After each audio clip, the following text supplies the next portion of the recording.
have come here to chew bubblegum and kick ass. And I'm all out of bubblegum. I have a feeling we're not in Kansas anymore. You ever dance with the devil in the pale light? We all go a little mad sometimes. We came, we saw, we kicked its ass. What I do have are a very particular set of skills. Skills I've acquired over a very long career. Leave the gun. Take the cannoli. Round up the usual suspects. I'm kind of a big deal. Good debating, King. We're not worthy! We're not worthy! With great power comes great responsibility. Yeah, well, you know, that's just like, your opinion, man. Life moves pretty fast. You don't stop and look around once in a while, you could miss it. Louis, I think this is the beginning of a beautiful friendship.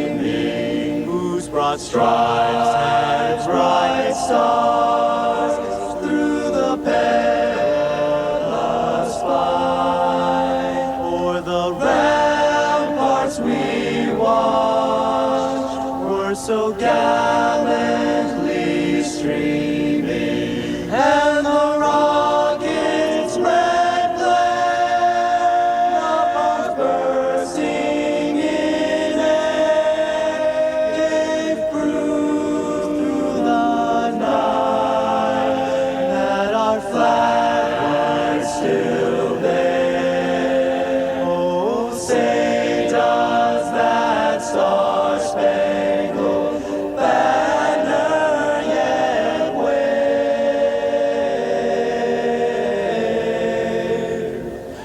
o'er the land of the free and the home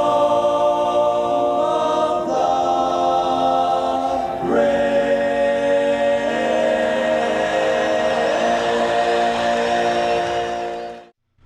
In any other year, the national anthem at a Major League Baseball game, specifically the first game of the season, would send chills down the spines of those who live and breathe the game. As a matter of fact, as I sit here right now just hearing the national anthem, it does exactly the same thing.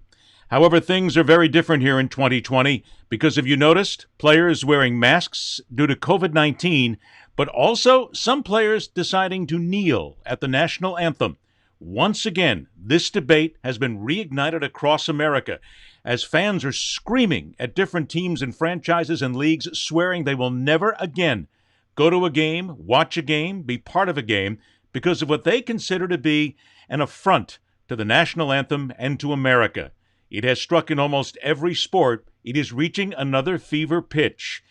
That's where we're going to start today, amongst many other things, all beginning or having the letter K in them. Hi once again, everybody. I'm Ed Berliner. Welcome into the Man in the Arena. Thanks so much for joining us. We thank you for watching us live on Facebook and also on YouTube. A reminder once again that when the show is over, every show is posted on YouTube, so you can download it there. Also, every show, the audio is in on 9 major podcast platforms that you can download. Please subscribe and please be part of the ability to watch these shows later. Go back, enjoy them, relax, because, hey, in the kind of a year that we've had thus far, it's always good to have some fresh entertainment and some fresh information, even if it will upset a few people along the way, which is sort of what we do. My buddy and I have done this for a very long time. We go back many years doing this. He is an attorney. He's a former player agent. And way back when in radio, we started a segment called Outside the Lines. Yes, we were the first ones to do it, and we're going to do it again because we take everything outside the lines here on the Man in the Arena. A pleasure once again to welcome back my baseball-loving buddy who got his hair cut for the Major League season here in 2020. Joe Casale joins us on the show. Looking good, Joe. Styling well, man. It's time, Ed. It's time. We finally have baseball, thank God. Well, that's just it. I know what a big Yankees fan you are. And just before we get into the meat of everything, what does it mean to you as a fan, outside of everything else, leave the politics, everything else out of it, but just to be able to sit back and watch a Major League game again? Oh, it's terrific. I mean, listen, you're talking about something that's been a part of my life since I was 4 years old. So, I mean, every summer was spent, watching baseball, watching Yankee games with my mother, going to games. It's talking to friends, sharing those experiences. I mean, it's part of, and everybody in the country has stories that are baseball fans of those kind of experiences. And yes, it's very different right now. No fans in the stands. COVID-19 is still something we all obviously have to be concerned about. But to see a game last night, or see two games last night, and to kind of get back into the swing of it again, it's nice. I mean, everything is said with a caveat when it comes to sports right now. And we got a dose of reality yesterday with Juan Soto of the Nationals testing positive for COVID-19. You just hope everyone can stay healthy. Is it not fair to say that in all this, sports means more in 2020 at any time in our lives, and maybe at any time, period, if you go back to war times in America? Because being shut in our homes and having nothing to do, people need some kind of a release for a change, where if they're going to get mad, get pissed off at the umpires, scream at the guy who misses the catch in left field, instead of arguing with each other 24/7, 365. Now, I'm not sure about that, because people argue with each other on social media every day, and I just think it's a piece of the component to start getting ourselves back to some semblance of a life. It's a small piece. There's still a lot more to go. Granted. One of the, everything is met with a challenge. You have sports starting up, and that's nice. The next challenge is what we're going to do about starting school. And that is going to be an enormous challenge. And so, it's a step in the right direction. I'm not one of these people that think sports can heal divisions and all of that. I really don't think so, because if you look at Major League Baseball, for example, which has always been, in many ways, a very apolitical sport. Most of the players are right-wing Republicans. Most of the players don't engage in very much controversy. And here they are, teams across baseball are taking Black Lives Matter very seriously. Exactly. And so when you see that seismic shift of what's going on in baseball, it's representative to the country that we're changing. Okay. And we're changing as a country. And because of that, the minority voices that don't like the change are yelling louder because they're losing. Okay, hang there, because we got a long way to go and a short time to get there, and I want to go ahead and make sure we get everything in here. Before we get to that, before we get to all the social issues that are involved, before we get to everything else, let's start off on a positive note here at least, and discuss the fact and hear from the fact that baseball is back. This report from CBS. After last baseball season ended like this, the Washington Nationals are world champions. Fans might be shocked to see the 2020 season begin like this. Stadium seats will be empty, replaced in some cities by cardboard cutouts. Celebrations will be distanced. Coaches will be masked. And fan noise will be piped in over stadium speakers. Similar precautions were taken in Korea and Japan when those countries brought back baseball earlier this year. Although you may not see many dancing robots. And this time the net. Other U.S. leagues have been exploring different structures. Major League Soccer has been holding a World Cup-style tournament this month in Florida, and the NBA is coming back next week with no fans in attendance after a nearly 5-month hiatus and delays caused by coronavirus outbreaks at team facilities. I'm an avid Washington National fan. Dr. Anthony Fauci showed support for his favorite team at a congressional hearing last month. And tonight, he's throwing out the first pitch as a different kind of season gets underway. There's not going to be people in the stands. It's just going to be televised. So I think that in and of itself tells you something about the stark difference between what we're doing right now and what we were able to do last year at this time. I used to play baseball as a young boy and as a kid in school, and I hope I don't bounce it too much. And on this opening day, the Toronto Blue Jays are still looking for a new nest, so to speak. That's because Canada rejected their request to play games at home because they don't want American players crossing the border and potentially infecting Canadians. Plans to move to PNC Park in Pittsburgh were nixed by Pennsylvania state health officials because of a surge there. So we'll see exactly where the Blue Jays land. Anthony, you know, every once in a while they have a bobblehead night at ballparks across the country. They won't be selling this one, but I'm rooting for Anthony Fauci tonight. As a fellow Little League dropout, that whole concern about letting it bounce before hitting home plate, yeah, that's real. Baseball is also back, and Dr. Anthony Fauci throwing out the first pitch ahead of the Yankees-Nationals opener in Washington. It's almost mean to show. It almost is. I think we all want to sympathize with him here. I don't even need to tell you what's going on. You're looking at the image. The ball missed the mark. Worse from behind. But Fauci fans on Twitter are saying the doctor didn't want anyone to catch anything. That's the joke of it all. I saw some others who said, I'm glad he's not practicing. Right. I saw some people say, I'm glad he's not practicing. He should be focused on other things. You know, from behind it looked even worse. It just flew out of... I'm telling you, you think it's easy. You know, before you're doing it, you're it's a long distance. It's a long distance. You're imagining the worst. I don't need to keep saying this, but you're imagining the worst case scenario. You just, like I said, I think I could have gone through the wind up and tried to throw it real hard, and I think it would have worked. But I don't know. There were people, and you don't want to. You know what? Other people were saying he flattened the curve. He flattened his curve with it. But from behind, it looked... Do we have 50... yeah, right. You know, with everything that Anthony Fauci has been through here in the last couple of months, I don't care. He could throw it directly to his right somewhere, and I don't care, because at least the guy got out. It gave everybody a moment, and now, of course, people are making fun of him. And it's become... Joe, it's a shame, because Fauci is a guy in there who's busting his ass every single day to make sure that America gets the right amount of information. And what happens? Somebody catches a picture of him sitting with two of his family members in the stands, and they've got masks on. He's got his. He's got it pulled down momentarily, and somebody says, oh, Fauci's just been lying to us all along. See, there's no such thing. The masks don't help. COVID-19 is not that big a deal because he's actually got his mask down. People can't just relax for a change here, Joe, and just understand that there's some fact going on here.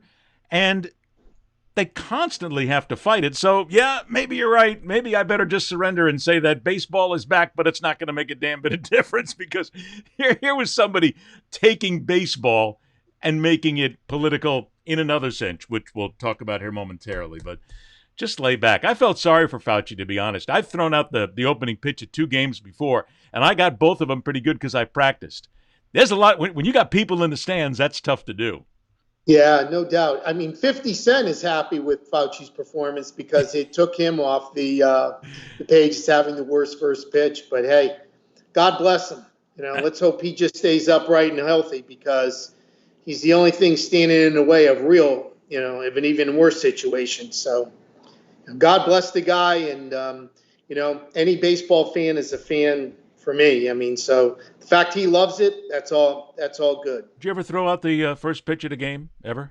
Once, and I bounced it, but I did throw it from the rubber, so I was happy about that. But yeah, it was definitely a David Cone slider in the dirt in the other batter's box, but at least I threw it from the rubber. How did you get to do it from the rubber? Because usually they make everybody stand in front because they don't want to. I was determined to do it from the rubber. I said, if I'm going to embarrass myself, I want to do it with toeing the rubber. So I did embarrass myself, but it was great.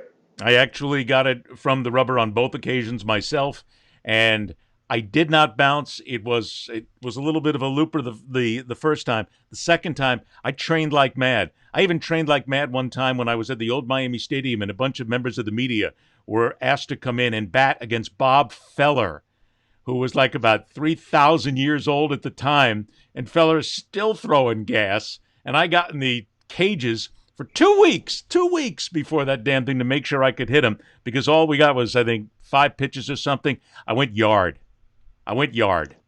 That's good stuff. You know, that's the amazing thing about baseball. When you want to show people how difficult it is to play baseball, and you go to a batting cage and you set the pitching machine on 70 miles an hour or 75 miles an hour, and you think it's the fastest thing you've ever seen, and you got these guys hitting 98-mile-an-hour sinkers. It's pretty amazing. Try it sometime. I want everybody to try it sometime when they say that baseball is one of the easiest sports. Yeah, you go ahead and try and hit that damn thing, and it's almost impossible. Tough. But I still have my Bob Feller signed baseball, and like I said, I think he was 400 years old at the time. I don't care. I took a Hall of Famer out of the ballpark. I hit him. It didn't make a difference. All right. Unfortunately, now we have to get down to some of the harder issues that are kicking around in sports these days that we talked about. And we got an awful lot to do here and an awful lot of things that need to be discussed. It comes down again to the entire issue about kneeling in sports has been reignited. It was started by Gabe Kapler in the San Francisco Giants home opener, where Kapler said that he would kneel, and he did. And he took a lot of heat for it, of course, from the critics who said look, it's liberal San Francisco. Of course they're going to kneel. But Kapler said, we talked about it, and we as a team and a franchise decided that we were going to do this and we were going to respect people along the way. But nothing happened at the explosive level that I read and heard than when Brian Cashman, the general manager of the New York Yankees, the biggest franchise in baseball and maybe even professional sports around the world, made his statement about it. And that's where people started to lose their minds. Our country is in many ways the greatest country in the world, and in some ways it's broken in certain aspects. But we're not all together, and not all as one as we should be. And because of that, you're seeing demonstrations like kneeling at the anthem as part of that process. Because part of our community is hurting, and when it shouldn't be, and if it's been ignored for such a long period of time and it not been addressed as well as it should have been or could have been, then the great part of America is there's different ways to express yourself and different platforms to utilize how you express yourself, and in some cases it happens to be kneeling during the anthem.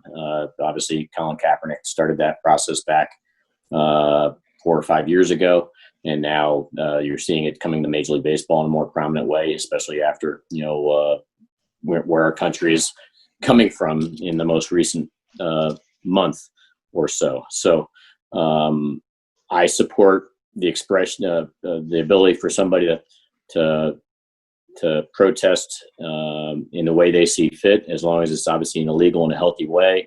I think there's nothing more American than being able to express your beliefs and do it in a safe way. And so I'm always supportive of that. But obviously, the most important aspect, I think, of all of that is to make sure that the conversations are had, prior to anybody making those type of decisions. Like, make sure you're making an informed decision. Make sure those conversations are in place where you're going to have a healthy dialogue, and that's what we've tried to do, and that's what we're going to continue to try to do, to make sure that we're doing everything we probably can, and that any of our personnel, for whatever reason, if they so choose to do certain things, they're making those decisions in a very informed manner that allows them the comfort level to express themselves. And so I'm supportive of our people as Americans to support themselves in a way, as long as they're making those decisions in a very informed way. And there's a lot of different platforms that do it. Joe, I follow a lot of baseball sites and pages on Facebook, Twitter, a lot of other places. When Cashman made this statement, it was dynamic with the amount of people that came out. Fans saying, that's it, I'm done with the Yankees. I'm never going to watch another game in my life. They are dismissing the United States. They are insulting the flag. They are insulting the national anthem. Joe, every single trope was used that is completely incorrect and has absolutely nothing to do with the discussion. And it shocked me that we're still here. And after all the information that's out there, that people are still buying into the nonsense, the bovine excrement about what this is all about, and there's no change whatsoever in their thinking. It's as if half the country, or at least a third of the country, has been wearing earmuffs or some kind of headphones for the last year and refuses to hear anything that doesn't fit with their own beliefs. It's scary and it's distressing. Not to me, because it is a much smaller amount of people, certainly than there were 4 years ago. And it's the reason why they're yelling so loud, because they're losing. And they know they're losing. And they feel if they yell louder, make bolder proclamations, that things will shift in their attention. And it's not. Today, the Tampa Bay Rays on their Twitter page said, "Happy opening day. Today is a good day to arrest the killers of Breonna Taylor." You're seeing a seismic shift in what's happening in the country. And for people who want to kind of hold on to old beliefs and old false beliefs, they're just going to get left behind. Where Colin Kaepernick was 4 years ago on this and where we are today as a country is a complete 180. You only need to know the National Football League, which blackballed Colin Kaepernick, has now come out in support of him. So baseball getting involved, I think, is important because baseball, as I said earlier, has always been an apolitical sport. I would add that if baseball really wants to show its evolution, they ought to sign Bruce Maxwell because he got banned from the game for being the first player to kneel a few years ago. And he deserves to be in baseball in some capacity. But the world's changing, Ed, and really, my good friend Steve Kim, who's a boxing writer for ESPN, always has a classic line, is that when he talks about outdated people, and he says, this is an 8-track person in a digital world, and where we are right now is we are becoming more evolved as a society. We are understanding that blacks have been horribly mistreated over the years, and minorities horribly mistreated, and certainly under this administration, immigrants have been treated like criminals. And, it's all changing. And as a country, we're tired of it. We're tired of all of it. It's reflective in our sports, and we're seeing more protests and more peaceful protests. The Yankees and Nationals both knelt yesterday before the national anthem. They did it silently. They did it respectfully. And they made their protests known. And if people are upset at that, listen, one of the beauties of America is if you don't want to watch baseball ever again because you don't like it, then you don't have to. But here's the dirty little secret. Those who yell the loudest about it are watching. They're still watching. And tomorrow, after 3 days ago saying they'll never watch again, they will be talking about Giancarlo Stanton's home run from last night. How do they know that? Because they watched. It is what it is. And if we're going to get changes in this country, it's going to be done in a protest manner. We're going to have to force these conversations. And we're doing that, and we're doing it successfully. And that is going to rankle the minority who don't want change. Well, what always catches me, and this happened in the discussions on the boards and other places too, is where people are talking about it. Many times they'll say, I fought for this country and I fought for the freedom of America, and what they are doing is insulting America with what they are doing. I've come back more times than I want to count, and I've been very succinct in this. And I've said, if you truly believe in freedom, if that's your cause, that's the word, stop right there, then the freedom to kneel is the freedom that they have been given and that they are allowed. It is the freedom of speech that you fought for. Congratulations. I mean, my hat's off to veterans who did that, certainly of the greatest generation, the Korean War, the Vietnam War, other wars. Thank you for all that you've done. But what you've done has given us the freedom and allowed people to kneel. And they're not kneeling because they hate anything. They don't hate a flag. They don't hate an anthem. They don't hate America. They are trying to point out the problems with America. And Joe, that's it. That's why I think sports is perfect for something like this. And I think we need sports to be more involved on the social side of things. When you go back and look at Juan Carlos and Tommy Smith, they started a generation of protest and started a change in America by holding up gloved fists at the 68 Olympic Games. It all goes But back what to that. happened to those guys? But look at what happened to those men for doing it. They were excoriated. It Their wasn't, lives were over. They got excoriated for decades. It wasn't until we became a much more enlightened country that we realized just how brave and how heroic those men were. But it's the same thing, Ed. It's 50 years later, and we're still having the same arguments. Same conversation. Which is the reason why we should be doing it, because we haven't evolved enough in the last 50 years. But we are changing things, and things are changing for the better. Things never change for the better easily or quickly, no matter how badly you want it.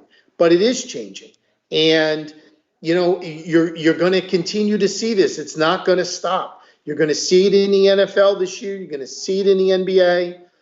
You're seeing it in baseball. And the fans who get on social media and say, I'll never watch again, then you can choose not to watch. But they will watch, they will whine, they will complain, they will post, and life will go on.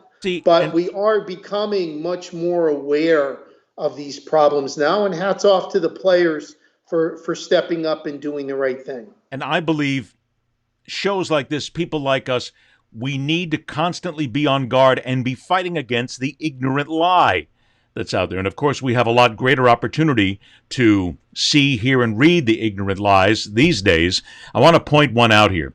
There is a website that used to be called Outkick the Coverage. It is now called Outkick. A guy by the name of Clay Travis is the one who is the main face of this. And despite the fact that he will tell you it's all about sports, it's not. He is as politically minded and bent as anybody possibly could be. He is a far rightist, if you will. And before baseball opened up its season, Travis comes out with a rant about kneeling.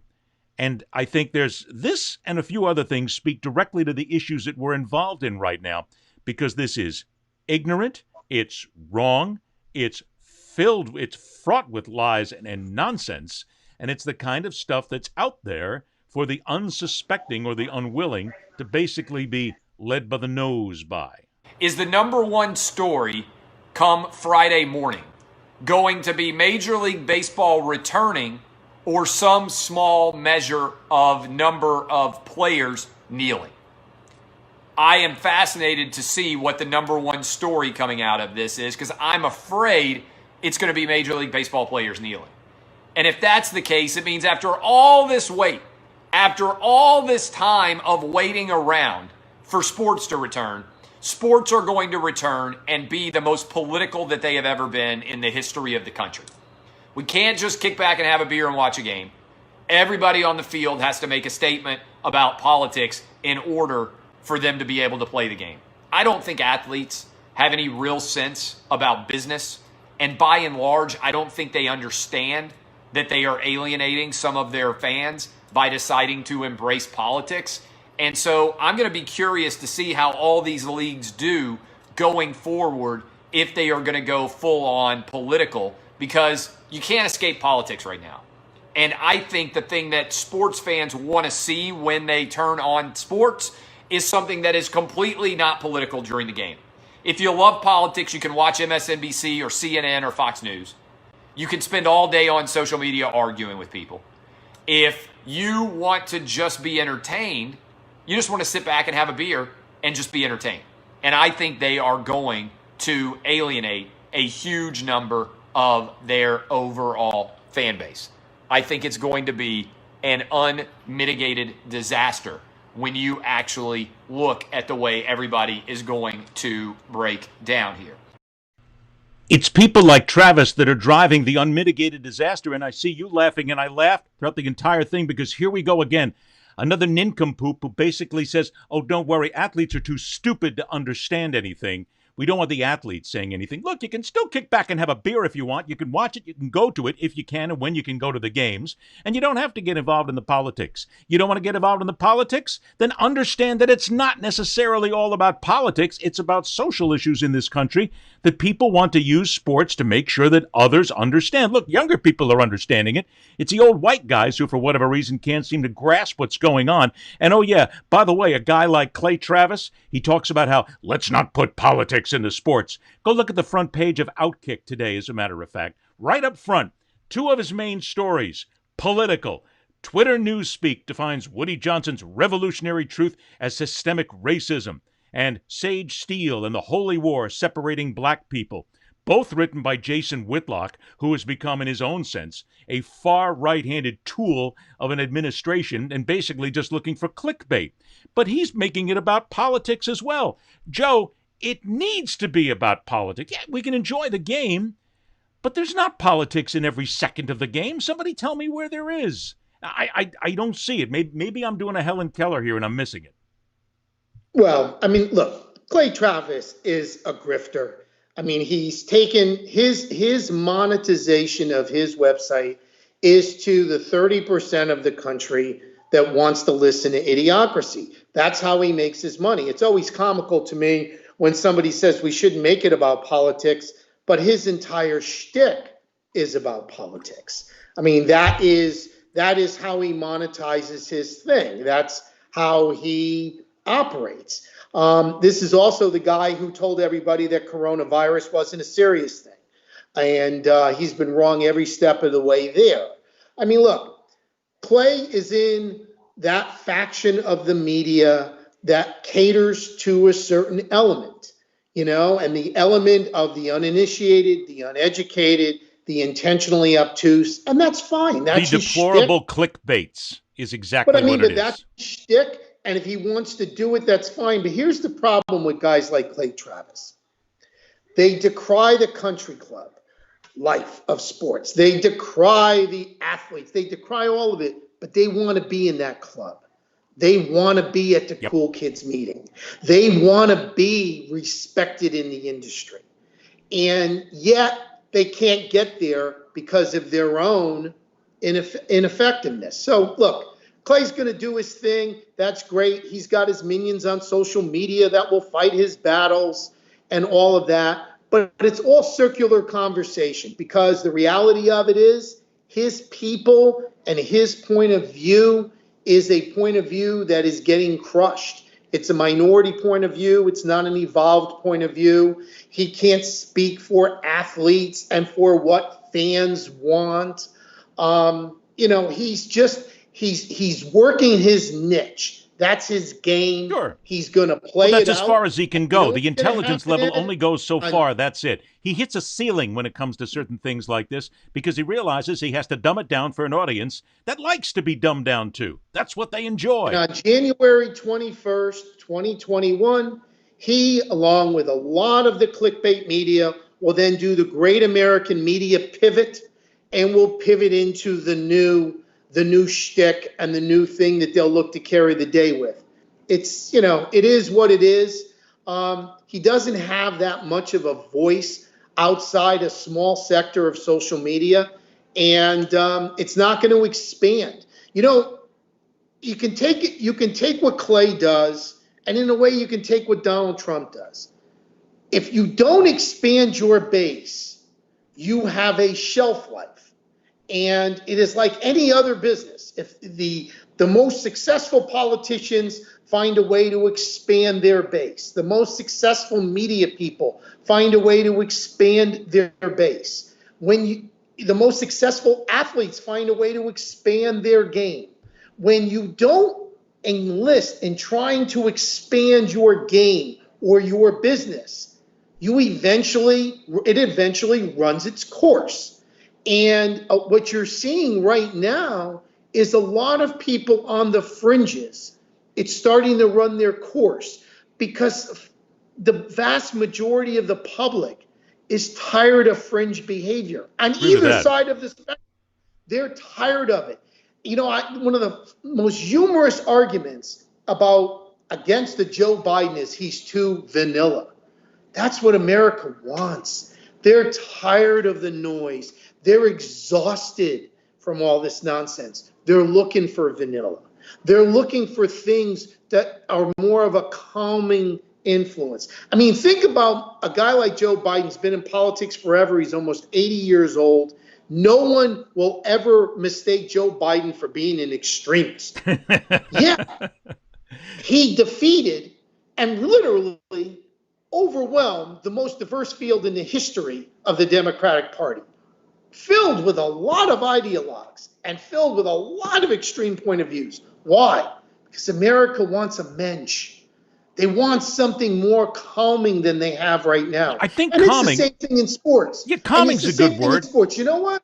Aside from people who are just extreme for the point of drawing attention to themselves, there's no grand controversy today of what the Yankees and Nationals did yesterday. There's more discussion over Giancarlo Stanton's home run and Garrett Cole's 5 innings as a Yankee than there was over kneeling before the game. It was knelt before the game, honor Black Lives Movement. Now let's go to the highlights. That in and of itself is a point of evolution of where we are as a country right now. Well, I think what they're saying is, and this is what you hear from a lot of the, this is what you hear from a lot of the ne'er-do-well fans is that, well, if the Boston Red Sox put Black Lives Matter on the back side of the Green Monster, and if somebody puts Black Lives Matter on the mound at a ball game, or if somebody allows players to wear decals on their helmets, if the franchise allows that, then the franchise is basically lying to America, and the franchise is nothing more than part of the radical left trying to destroy this country on a day-to-day basis, blah, blah, blah, blah, blah. You know, keep letting it go. It's the same nonsense over and over again that is completely unprovable, and then they'll go and say, if that's the case, I'm not going to be a part of it because you're anti-American. It's the leaps that are taken constantly when people need to understand, much like politicians need to be, professional sports caters to everybody.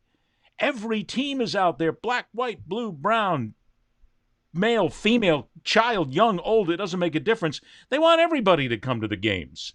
So why should they systematically take one group out of it simply because a third of the people don't like it? No, and again, unfortunately, we're getting down to marketing in many ways, which is part of what sports is. You want to make sure that you have a little something for everybody. It's not as if you have Karl Marx blaring through the sound system between the third and the fourth inning here, but if you listen to some people, that's what they'll have you believe, that's exactly what's happening, because they're making it up as they go along. There's a delusional factor in America and a fog that sits in their head, and until some of these people blow it out or have it removed, it's going to continue, and these stupid arguments will continue on and on and on and on again. Ed, these are billion-dollar I feel better now. Multi-billion-dollar leagues. Yes. Do you think that they make all of these decisions in a vacuum? Do you think they wake up like Dave 6429 on Twitter and just decide to stream of conscious some tweet? These folks have given this a lot of thought. They're stepping out because it's time to step out. And it's working. If it wasn't working, they wouldn't step out. If they didn't feel comfortable in stepping out, they wouldn't step out. If they didn't feel comfortable in letting their players step out, they would tell the players not to. Think of where we were when Colin Kaepernick first knelt and where we are today. We've completely evolved as a country. The people who are left behind are going to be left behind. It's just the way it is. You got a chance to catch up, or you got a chance to get left behind. But see, I agree with you. In many senses, I agree with you about the evolving of America. However, we need to be realistic about it and say that there is a large faction of this country that has not evolved and will not evolve in any sense. And I don't agree with that. Okay, well, hang on. I'm going to make an example of this. Okay, I'm going to make an example of this. Still, it may be a small faction, but it's a faction that is able to reach around the globe in a second. Dennis Prager is another one of the right-wing clickbait, so-called pseudo-hack journalists, if you want to call it, however you want to throw Dennis Prager in there. And he creates something called PragerU, Prager University.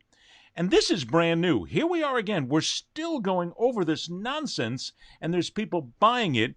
There's a singer by the name of Joy Villa, or Joy Villa.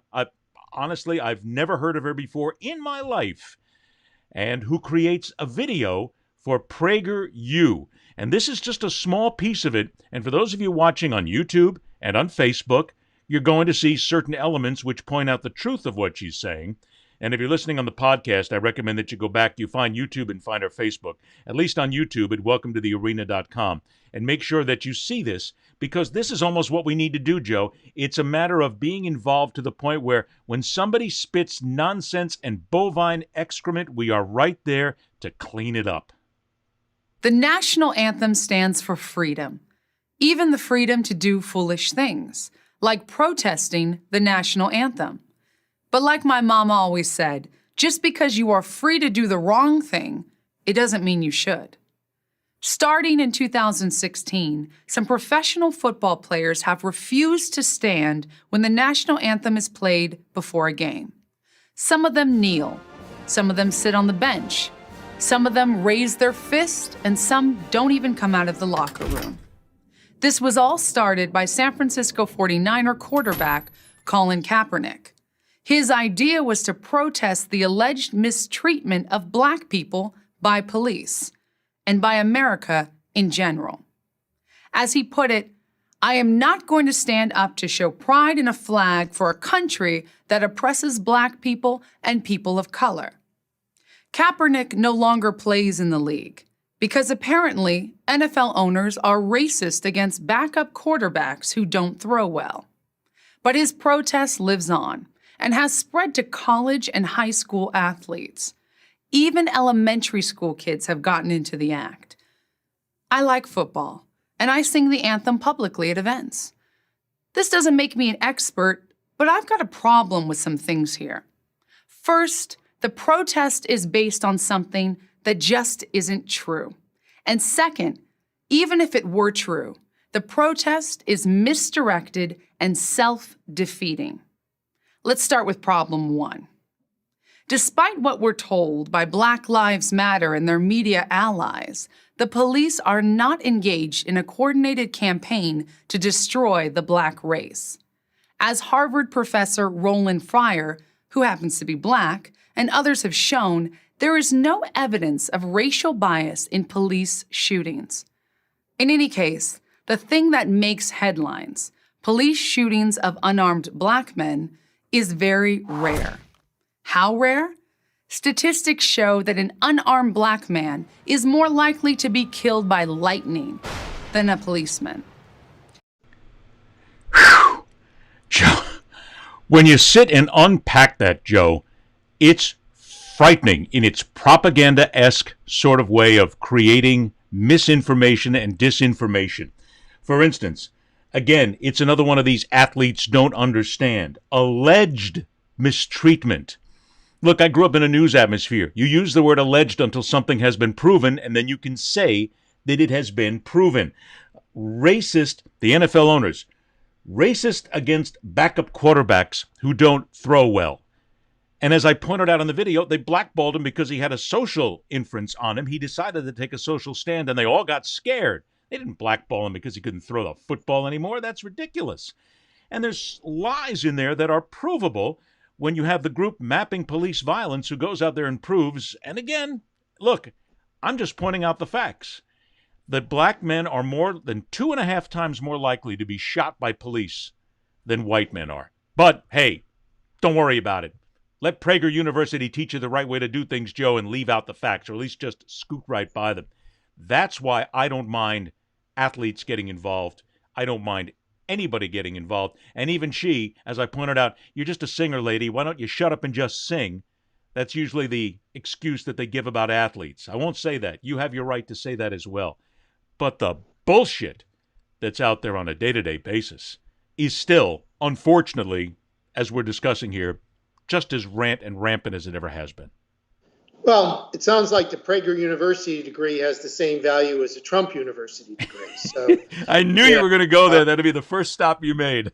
Look, you're not going to have unanimity of thought. The idea is you don't let the inmates run the asylum. For too long a period in this country, the inmates ran the asylum. That's no longer the case, and that's changing. And it's why they're getting louder, because they're afraid. They understand one thing. When they don't have somebody in charge that shares their views, they go back to being a non-entity. And there is nothing that frightens these people more than being irrelevant.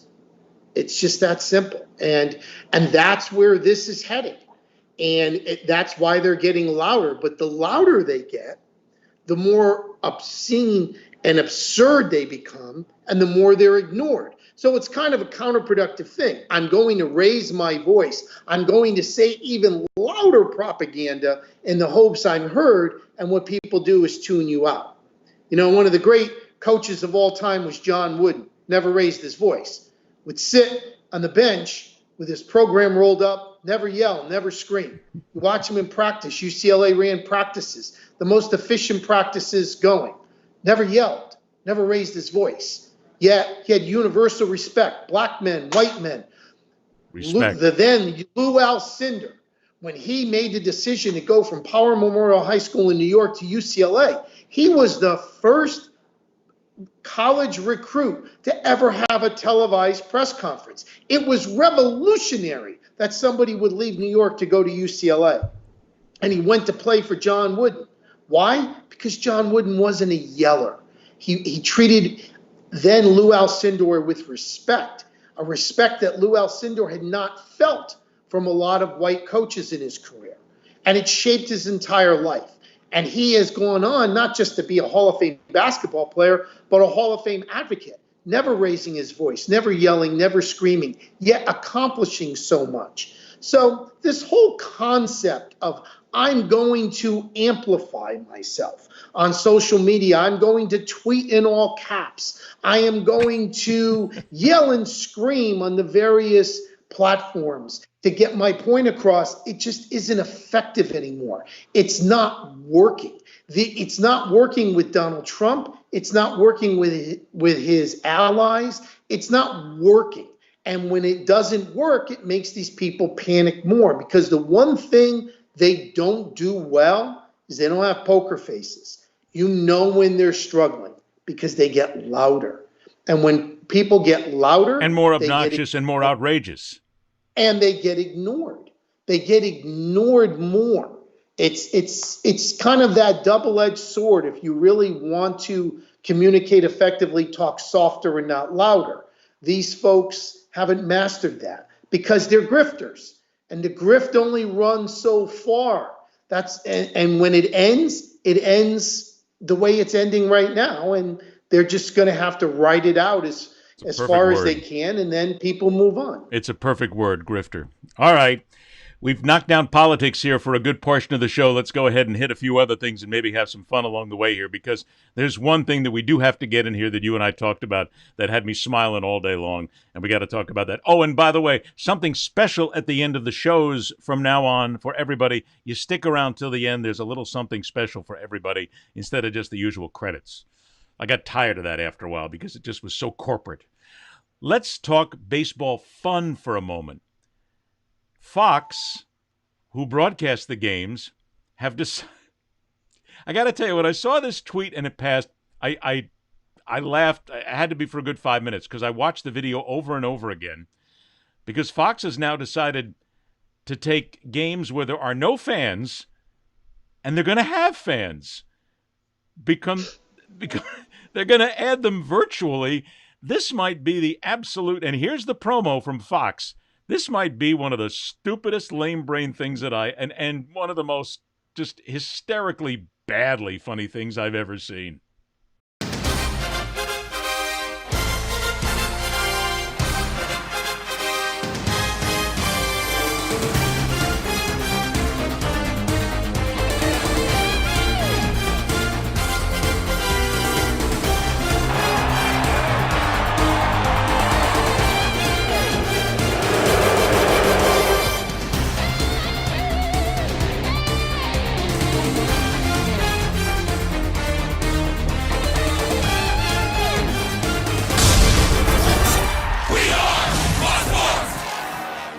Virtual fans cheering and booing, and maybe soon we'll have them throwing popcorn at somebody, or maybe we'll have virtual arguments between the manager and the umpires.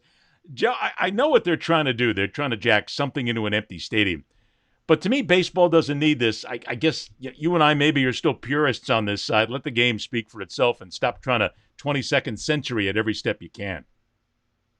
I don't like virtual fans only because I think it kind of covers up why there are no fans in the stands. And I think we should be made aware why we should always be aware of why there's no fans in the stands.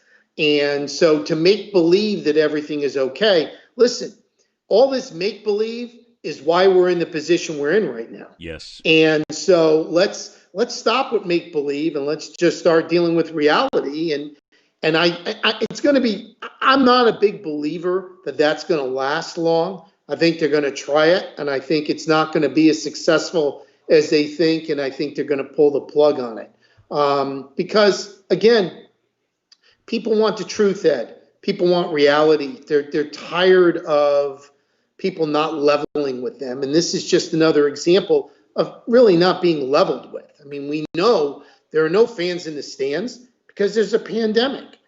Putting make-believe in the fans in the stands is not going to make the game any more enjoyable. You know, the game is going to be enjoyed by fans who love to see great athletes perform. I'm going to tell you, I spent, after I saw that, I spent a little time looking for a Peter Puck commercial and couldn't. The immortal Peter Puck, yes. I couldn't find one. Back in the day, Peter Puck. Peter Puck was a large segment of people our age who learned hockey from Peter Puck. If anybody doesn't remember Peter Puck, it was an instructional series that, and I'm trying to think, it might have been on NBC at the time. Yeah. NBC was doing hockey at the time when hockey, this might have been the immortal Peter Puck. 70s? Late 70s? Yeah, but didn't teach 80s? Peter Puck how to fight like Dave Schultz and the Broad Street Bullies. That was the problem. They had an animated puck with eyes and with arms and legs, and it would show you the rules of the game. And I swear, if somebody at NBC got smart and put that out as a series, they'd make a fortune again. People watching it just on the nostalgia channel. Skate into the zone before he had possession of the puck. Yeah, it was hilarious. It was so childlike in many ways. It was like, here we have a game on ice. These are He was Puck Gumby. He was Puck Gumby. He all this flexibility that a puck didn't have, but he was like Puck Gumby. So I mean, a note to Fox. If you're going to do something, maybe bring up a baseball version. Maybe bring back Bernie Baseball or something and put him out there. Exactly. Because it's the last thing baseball needs at this point is to be gimmicked up. Because quite frankly, baseball has tried to gimmick itself up for far too long, and it's not going to help. I'd actually rather hear the discussion on the field, the arguments coming from the bench or the umpires. That stuff to me the players wouldn't want that, cooler than dealing with virtual fans. The cutouts are funny. Because if you have a sense of humor, you can do some things with the cutouts to make them real funny. Have different people in there, you can have some fun with it. But the virtual fan thing is not my deal. That doesn't do it for me. Yeah, let's get rid of that. Okay. From baseball now to football, the Washington football franchise no longer has the Redskins name. Whoopee! As of all of a sudden it's like a mystical thing that happened when it should have happened 10 years ago. And there's an interesting discussion going on in D.C. right now because Snyder, Danny, of course, wants a new stadium. He wants more money. He wants the Red Sox, or the Redskins, rather, or the franchise, or whatever it's called these days. You got to make sure you get it right.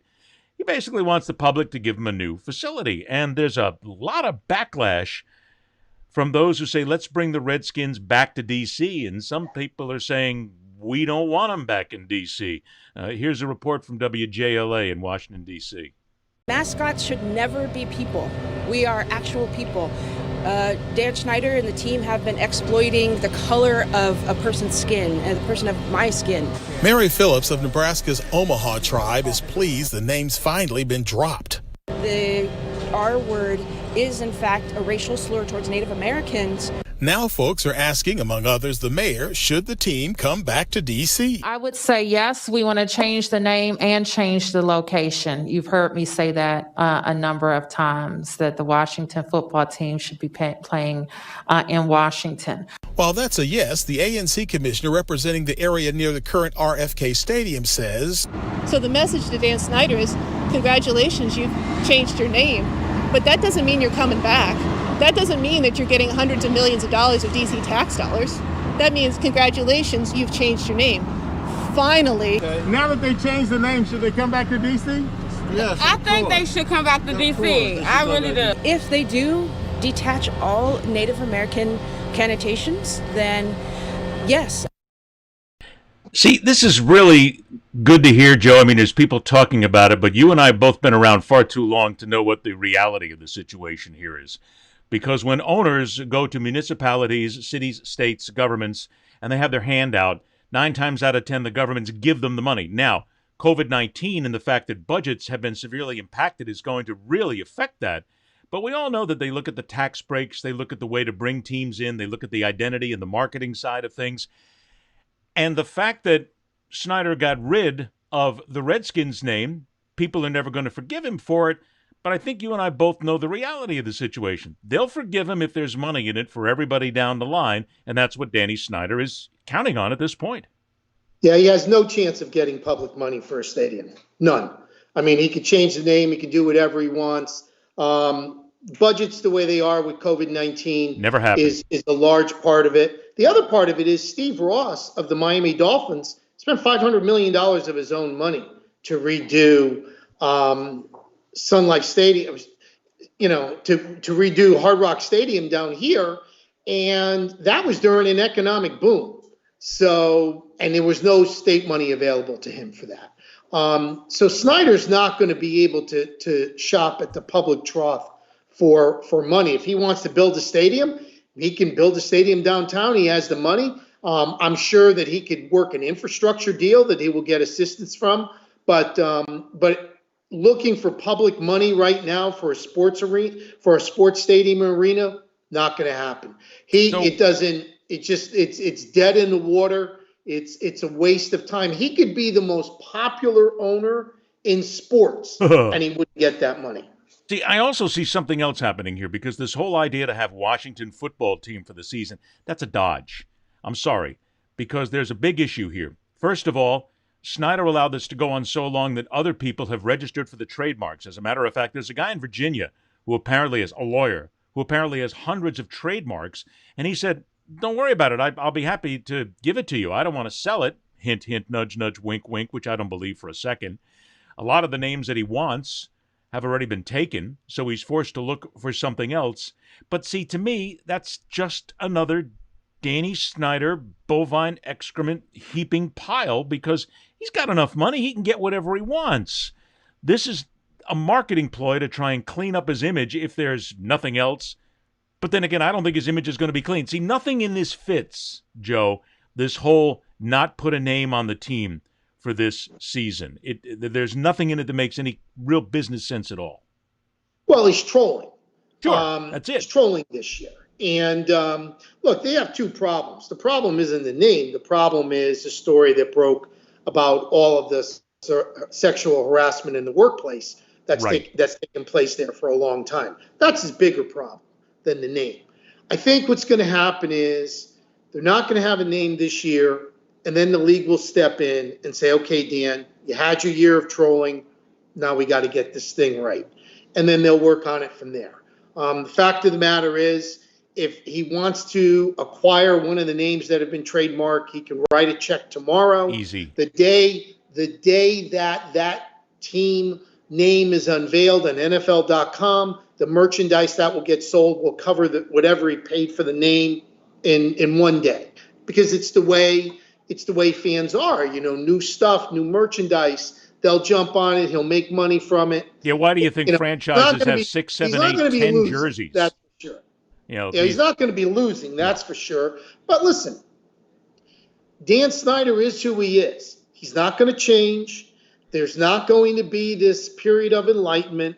I think the league is going to let him troll for a year, and then they'll bring him back into the fold, and Washington will have a new name next year. They will have new merchandise. The merchandise will sell off the shelves, and life will go on. A reprehensible fraud who, with help from so many people in that organization, some of which I've known for decades, have helped to ruin dozens of careers of people in broadcasting and at the local station that Snyder owned, and the people who actually tried to get ahead, ruined their careers and basically blackballed them in the industry. And that's another part of the problem, which hopefully, and I hope that some of the people who have been named along with Snyder in that lawsuit, I hope they get fitted for an orange jumpsuit real fast and start looking for their checkbooks, because I can't think of anybody more who deserves it than some of the people involved there. All right, We'll try and end the show then on a fun part here. Holy God, they're actually going to do something light and entertaining for a change. Well, it's all entertaining. That's okay. That's why we do this. I said months ago that the single greatest name for a franchise was all set for the people in Seattle with a hockey franchise. And I waited, and I heard it, and I listened, and there it is. Because if there's any organization that got it so right, and the fans that got it so right, it's the people in Seattle with their new logo and their new name.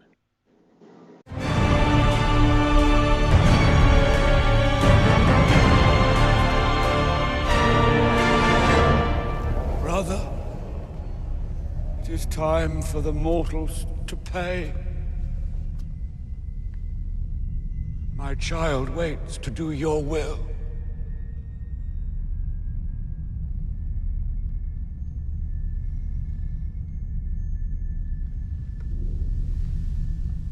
Leave us.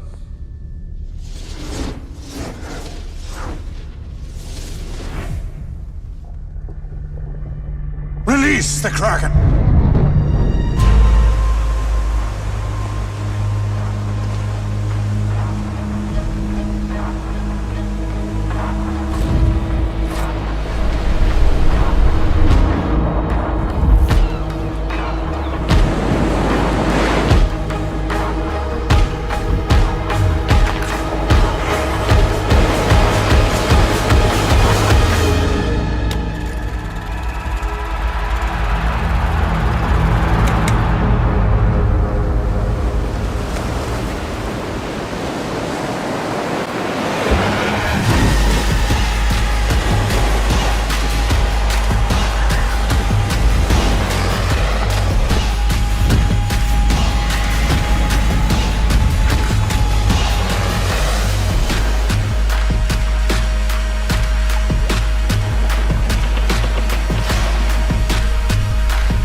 Oh, man, I just, as a hockey fan and as somebody who just loves it when somebody gets it right, the Kraken is absolutely perfect. And the city of Seattle just couldn't do it better. I love the fact that you have the National Hockey League bringing in franchises that are doing the right thing when it comes down to names like the Vegas Golden Knights. Perfect. They nailed that, and it's been a huge success there. The Kraken are going to be a huge success, although I got to tell you something, Joe. I'm a big hockey fan. You know that. I don't know. I get the whole, if you look at, of course, the logo, you'll see that there's a tentacle that comes up the letter, and then there's the red eye that comes in there, which speaks to the Kraken. I'm not quite sure if I'm buying into, and we're looking at the T-shirts right now, I get the S, I get the tentacle, I get the red eye. I don't know. It's just there's a part of me that thinks there's got to be more. There's got to be a Kraken. There's got to be a mythical beast in there somewhere that would be just. Of course, that's going to be what it's going to be hysterical to see if they have an 8-tentacle thing basically out there on the ice to go and be the mascot. But I'd love to see that kind of imagination walk in here. National Hockey League gets it right. Oh, it was awesome. I mean, I was like supermarket sweep last night, throwing more stuff in the online shopping cart on NHL.com when I saw the logo and the merchandise on there. I mean, from the colors to the logo to the name, it's a complete home run. I mean, it's going to be one of the hottest selling items in sports, just like the Golden Knights have been the last couple of years. They sell more merchandise than almost any other team in sports, and I think the Kraken's going to be the same thing. And it's going to be great. They're going to play in the Crack House. They're going to have crackheads on their team. I mean, there's going to be so much chatter around the club that it's going to be great for Seattle, which is a phenomenal sports city, and it's really exciting. I mean, this again, the NHL, like they did in Las Vegas. They got it right. They got into Vegas before anybody. They established the Golden Knights. The Golden Knights make the Stanley Cup Finals the first year. The merchandise flies off the shelf. There's a multiple year wait list for season tickets. And the same thing's going to happen in Seattle. It's going to be phenomenal. And then you're going to see the NBA ultimately go back to Seattle because the Kraken is going to set the marketplace for them. See, that's another point. I don't know if that's going to be such an automatic at this point. I get it, because the NBA, certainly the people in Seattle want to get an NBA franchise back. And it was unceremoniously taken from them, wrongly taken from them as well, in my opinion. But a lot of that had to do with the building. Now they're going to have a place to play. I don't know. I tend to think that maybe the hockey team will become such an exciting play, if you will, for everybody. I don't know if they'll still have the same feeling, the same thrill to want to get basketball back in Seattle. I think this might fill the void. It's a huge basketball market. It's a huge basketball market, and it's a very popular basketball market too. I mean, you have Gonzaga that's not far away in Tacoma. They sell out every game. Yeah. It's a big basketball market, but what they did with the Kraken is spectacular, and they're going to reap tremendous benefits from it. I'm trying to, and that's what I want to see. I want to see the mascot, and I want to see the alternate. You know there's going to be alternate jerseys because that's what everybody does. Yeah. So I'd love to be able to see that and the creature that they put together. And, of course, I want to give, and we're giving chops to Seattle, which is the best name out there in the NHL, except for one. So, look at you. I'm just, come on, brother. I got to look. If I have a Boston Bruins COVID mask, you need to get a Yankees mask. Come on. I mean, no, that's when I kind of draw the line. Wait a minute. You were all set to get on the NHL.com website last night and spend your money, and your credit card out was going to burn for a franchise that you have no connection to whatsoever. Yet you wouldn't buy anything for the Yankees. I'm properly masked, but I don't want to be logo masked. If somebody pays me, then I'll logo mask. But I'm leaving that space open. It's like open for sale, but I agree with that. Okay. That's kind of how I work the masks. Okay. Well, I also want to point out, too, that if Tommy Bahama still wants to go ahead and give us shirts for every show, hey, Joe and I will shill for it anytime, man. We're not against that. Yeah, no question. You didn't even notice my Tommy Bahama shirt today. I did. Is in the Kraken colors. I'm very disappointed. Okay, you're right. I did not. See, and that's bad because you were so caught up in the Boston Bruins mask, it covered your eyes from seeing the Kraken. It was very bad. I admit. I'm sitting That's a here. Big whiff. Look, I'm sitting here on fingernails right now, waiting for August 2nd to come around. I'm waiting for the National Hockey League season to start again. And here I am finding out that David Pasternak of the Bruins, the numbskull, he was out there partying with a couple of other players, and they're not showing up at practice. Nobody's saying anything because the NHL says absolutely nothing about injuries. And there's a thinking process that he might be going through COVID procedures. We lose our best player and we come back when it was the best team in the National Hockey League. Look, man, I'm not doing well. I just want him to get back on the ice. That's all. And I'll be happy again. But I don't want anybody hurt. So that's the biggest thing that I can say. So I'm happy about that. Don't forget, Tommy Bahama, we're waiting for the Kraken shirts and the Bruin shirts anytime. Joe, always a pleasure. A reminder once again that you can find Joe absolutely nowhere because Joe keeps himself off social media. You'll find him on Facebook, but he doesn't make a big deal out of his Facebook page. You kind of have to go looking for it and find it. He doesn't have a business page. He doesn't have a website. You don't have Instagram. I never asked that, do you? Yeah, I do. You do? Yeah. I never knew that. You don't have Twitter, though, right? Things you learn in this little hour of discussion. But you don't have Twitter, right? Yeah, but I'm not active on it. Oh, okay. See, you told me that you didn't have it now. You lied. Okay. We'll have to find out now. We'll have to see if we can overload Joe's Twitter page now and see if we can find him. Always a pleasure. Enjoy the baseball. Have a good week. Continue to cook well. We'll have a beer hopefully someday before it's all over because God knows I certainly need one on a Friday, and we all do. Thank you so much, Joe. We'll talk to you next week, buddy. Thanks, Ed. There you go. Later. Joe Casale. We're resurrecting Outside the Lines. Why? Because we did it better than anybody else, and we started it.